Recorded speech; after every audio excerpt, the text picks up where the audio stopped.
What's going on, guys? You're in with Hardy Tech, and welcome back to the Pokemon Renegade Platinum Nuzlocke run. Somehow we achieved our fourth, I really like doing fourth gym badge with no casualties, which I couldn't say I really expected. Today I modded up the team, not modded up, I modified our team just a little bit to try to give us a bit more variety. We have a small problem right now where it almost feels like we're doing a dual mono type run. It's either all our Pokemon are psychic or all of them are grass. There's a lot of similar types throughout all of our Pokemon, so trying to get the most diverse team as possible is a little bit difficult, but right now we're running with Titus the Medicham, Snout the Piloswine, Indy the Gardevoir, Beans the Gengar, Barry the Mightyena, and Mountain Dew the Torterra. We'll see how this does today, and I wanted you guys to know, you may be a little perplexed by the thing on the bottom screen. Just so you guys know, I am not procrastinating right now. I don't care what anybody else says.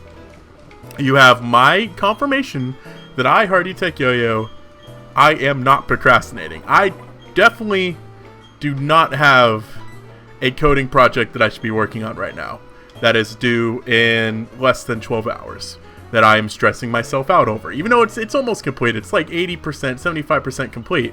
I am definitely not stressing myself over that right now. Just, I want to make that clear, that you guys fully understand that. Right now, I just wanted to play some casual Pokemon in this casual Pokemon game of Renegade Platinum here with you, my fellow Caterpie friends. I am actually very terrified of this because last time we were forced into a double battle, it went very, very poorly for us because we had a completely useless teammate. This time, I want to say it would go better until I just now realized that Skuntank is also a dark type. So, not great news for us. I was looking at the teams and saw, like, okay, most of the Pokemon are going to be using your poison types. Titus is probably our best choice here. A critical hit. Okay, that solves that problem. It did occur to me that the very first Pokemon they were going to send out is going to be a dark type. Also, please kill that. Okay, good. I also just got very terrified of, oh yeah, Explosion Wheezing also exists. So I don't think we'll have too much trouble with this fight. It's more of just I am very easily scared because even though we're a bit over leveled, things can die at any moment. But wow, okay, you went for Kadabra. Thank goodness Baloomus, you went for Kadabra. Hopefully we can take Venomoth down in one hit, and this will be the end of our struggles. Yeah? Okay, that should be the last of their Pokemon, right? What do we want to learn? Acupuncture. What does that do? User applies pressure to stress points sharply boosts one of its stats. Nah, that's not really worth it. Oh, you have a Wormadam left. That's actually not good for us. We have Rock Tomb. Let's see what Rock Tomb can do. And here's probably where Medicham dies. Never mind. Okay, so we have a pretty casual time now. I don't believe, if you consider this a boss fight, we really have any other boss fights we have to be worried about today. So, wait a minute. Do we do Team Galactic right now? We've already moved the warehouse to Pastoria anyways, so why is Team Galactic out in the streets? Like, do we? Because I know we go through Veilstone headquarters. You're off to Pokemon Mansion, blah blah blah. Hey looker, when do we do the Team Galactic thing? I guess for once I need to actually kind of pay attention because Triano does change things. I don't think we normally do the Team Galactic thing here until before the 8th gym, I want to say. Like, I want to say you come here right before you go to Mount Cornet. But honestly, I'm not sure now. The good thing is we do have Fly. The bad thing is we don't have any flying Pokemon, so what are you going to do? I guess we'll be heading down to Pastoria, which is great news because it means we begin the countdown to Houndoom, Mightyena, hopefully becoming a very good Pokemon. But in the meantime, I'm going to talk to you guys a bit because I mentioned I am absolutely 100% not procrastinating right now. This is what I'm supposed to be doing. I have no other obligations that I'm totally not pushing off. at any possible moment. So I don't want you guys to worry about that. You don't have to think like, Hardy, should you be making this video? Yes, I absolutely should, for the record. There's no reason I shouldn't be doing this. I don't really remember if I've mentioned it much in my videos since I came back, but during my hiatus, and a little bit right before I began my hiatus, I started attending school. I started attending the Academy of Art University based out of San Francisco for online courses, and I started taking it for web design and new media. And for the most part, it's been kind of, well, useless. I've learned very little skills there that I feel like I'll actually be able to apply to the career path that I want to go down. And admittedly, that is partially because I did not realize I wanted this specific thing to be my career until later on. And that is web development. Web design and new media focuses more on the... Okay. That could have been really scary that this Tropius outsped us and it's like 8 levels underneath us. I got a little scared there for a second. Swallow poison type, right? Yeah. So web design and new media focuses more on jobs maybe in like advertising or UI or UX design, where it's essentially like, oh, I've learned how to make things in Illustrator. Took photography classes. I took sketching for communication, so I learned how to do like basic sketching. I took a few writing classes, I don't really know why I took writing classes, actually. The more I say that out loud, I don't know why I had to take creative writing classes. I'm having to take art history classes, which I absolutely just can't possibly fathom myself to care about an art history class. So that's been fun. And one of the classes I had to take was Intro into Web Development, which taught you HTML, CSS, JavaScript, and then in the Web Design or Web Development 2, you learned a little bit of PHP, a little bit of WordPress, and in Web Development 3, you learned, it kind of built on those skills a little bit further. And that's the stuff that really clicked with me, is web development and coding. And it got really frustrating because that's 3 of the classes out of the like 20 plus classes that I've been taking, is just this tiny little subset of web development. Also, I really need to switch out Titus. He's going to get himself over-leveled very quickly. You know what? Well, I'd better do something. And I knew at that point that like I really like this web development thing. I really like coding. I really like making stuff. Like I'm very creative, as you guys could probably imagine, and coding really gets my creative juices flowing. Seeing like typing a few lines of code and seeing something like come to life is so exhilarating, especially something with like JavaScript. Like if I code something in JavaScript and I open the web page that I'm building and I see it in action, is just the most like mind-blowing, amazingly fun, I want to do this the rest of my life kind of thing I've ever experienced. Even I've been coding for 3 years now, and I still get that reaction when I try something new for the very first time. It's just, it's like, what good comes from this? So that's been really frustrating because I don't want to just quit class, you know? Are we almost at a new route? 214. What are we on right now? Are we on 214 right now? I think so. So I gotta switch out. I need to get someone else to do a little bit of training. So I've been doing a lot of self-teaching for coding, doing classes through the website Udemy, which I highly recommend Udemy if you really want to learn anything. Udemy has classes that you could take, like dozens and dozens of hours. Like I've got so many coding courses on there with 30 plus hours of content for usually like $10-11 each. It's ridiculous how cheap these courses can be. Like they always say it's like, oh, it's $200, but 95% of the time they're having like 90% off sales. So thank you, Intimidate. Holy crap. I just got a little bit scared. Wow. But I've been doing just a lot of coding. That's really a majority of what I did in my free time over my hiatus from YouTube, is learning to be a web developer. And I've never had any official web development work, unfortunately. We'll come back up here later. This is Valor Lakefront, new Pokemon. Please give me something that flies. Just something that flies and I'll be happy. I just want the ability to fly. A water type would also be cool. Okay, I'll take a Nidorino. You don't fly and you're not a water type, but I like Nidorino. Drain Punch shouldn't kill, but I'm also not quite willing to risk that.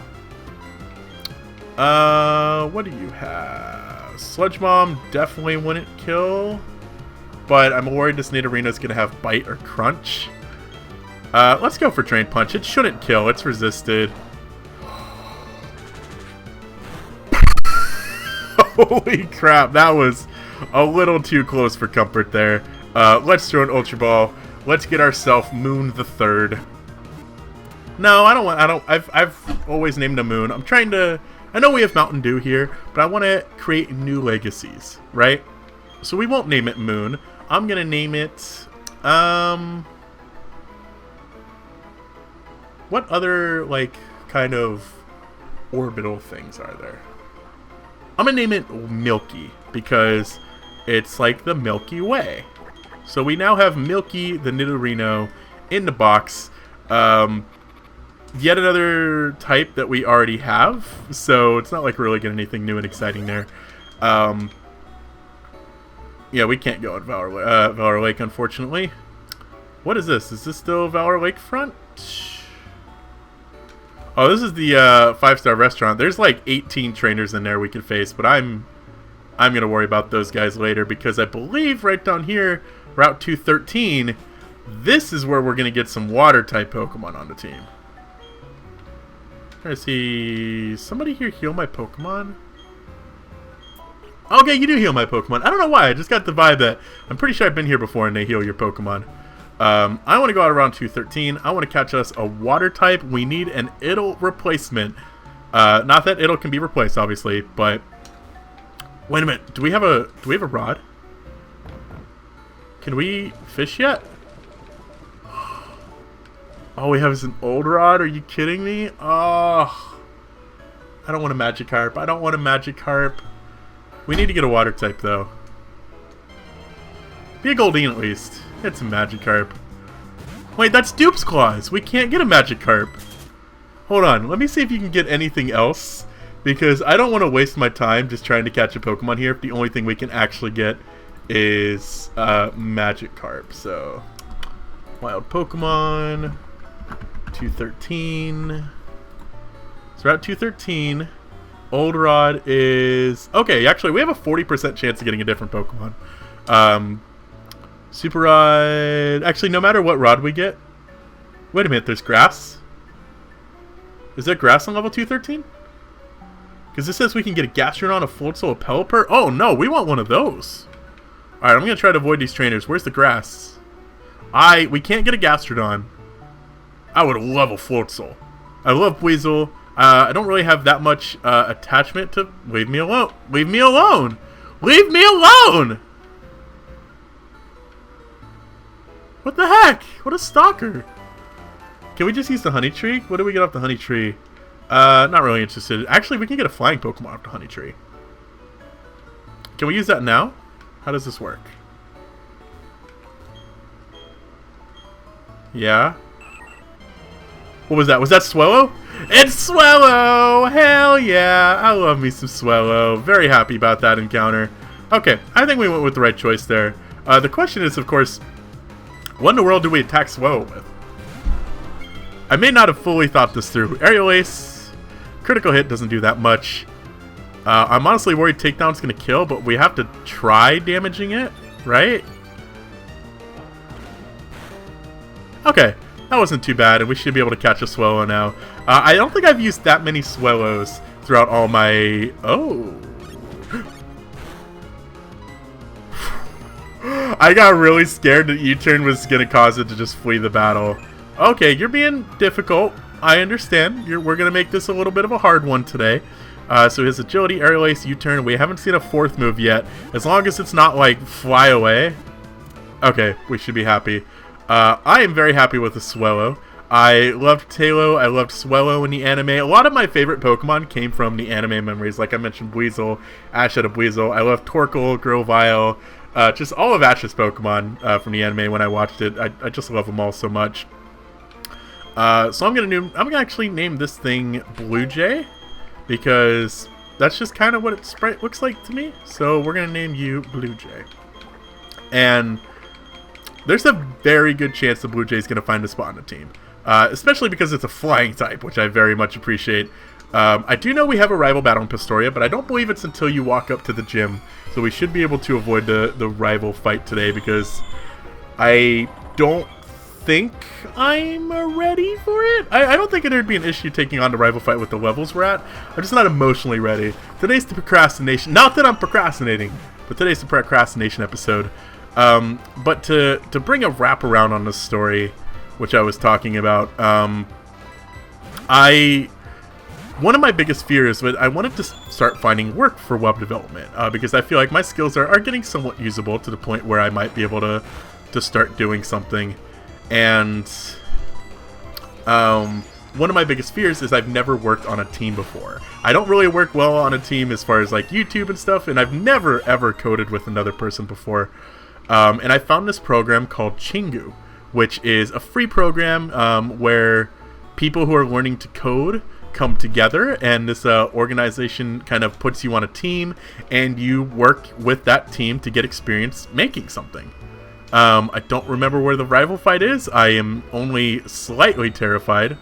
I'm almost positive it's in front of the gym. So we're going to do what we can to avoid that. And I applied to it because I thought it was really cool. I really wanted to get some team experience and work with other developers. And I didn't realize that while I was on a little vacation when my friend Electrify was here visiting. Can we go into the Great Marsh yet? I believe so. Yes, we can. Also, I'm having a weird game slowdown. That's weird. Okay. Why is... Huh. Okay. Actually, you know what? While we're at it, let's see if there's like a best area. Why is my game freezing? Yeah, I saw it in the capture as well. Let's see what the Great Marsh has. Like, there's 2 areas. Okay, no, yeah, there's 2 areas. Looks like it's broken up. 3 areas it's broken up. Doesn't really... Actually, we want area 1 and 2. Because there's a 20% chance of finding a Quagsire. And I'd love a Quagsire. But there's also a lot of grass types here, and we really, really don't want another grass type. Areas 3 and 4 have a lot of grass types. Area 5 and 6 has grass and poison. Okay. We gotta go for the Quag. We have a 20% chance of finding a Quagsire in Area 1 and 2. I'm assuming this is Area 1 and 2, right? No, this is Area 6. Oh, I almost messed that up. We want Area 1. And I didn't realize while I was on a little vacation, I wasn't really checking my emails. I actually got accepted into the program, and that email was sitting in my inbox for like 2 weeks. And before the program starts, you have to do a Bibarel. At least it's a water type, I guess. Yay, we got a Bibarel. Alright, you know what? This thing weighs 69 pounds? Alright, well, you're being named Big Gig. That's without a doubt. It weighs 69 pounds. Are you kidding me? That's adorable. Big Gig. Big Gig's going on the team. And I guess we're done with the Marsh zone. And I didn't realize that I got accepted to it. And you have to complete a solo project before the group project starts. Just kind of prove your competency. And when I realized this, I had like 3 days left to complete the solo project when everyone else had like 2 weeks. So it's due tonight, yesterday by the day you guys are watching this, at midnight. I'm about 80% done, but I'm still having to work on some of the JavaScript and getting the functionality to work properly. And I know I'll be able to finish it, but I'm stressing myself out over it. Not that I'm procrastinating. Again, we don't do that here. This is a strictly non-procrastination zone, but I'm glad I was able to come play some Pokemon with you guys. We got some new Pokemon. Let's go take a look at our new boys. Now we can fly back to the training zone, thankfully. I don't have to walk all the way back there. And yeah, I think our captures are pretty good. We got Milky, the Nidorino, with Helping Hand, Toxic Spikes, Poison Jab, and Flatter. Probably only one of those moves will be kept. Aerial Ace Reversal. Oh, that could have gone really, really bad. We had an Ice type out. Oh my gosh. Oh, that is scary looking back at. And then we have Big Gig with Crunch, Aqua Tail, Takedown, and Super Fang. Not a horrible moveset as much as I don't want to admit it. I like it. We can buy a Moonstone. I'll take a look at Nidorino's moveset and see when the best time to evolve him is. I think we're going to be able to okay. So I think next episode might end up being a double-decker if we have to both take on the rival fight and then take on Crash Awake. That's going to be a bit scary, but I guess I'm going to go back to totally not procrastinating. Until then, guys, I'm Marty Tech Yo-Yo. Peace!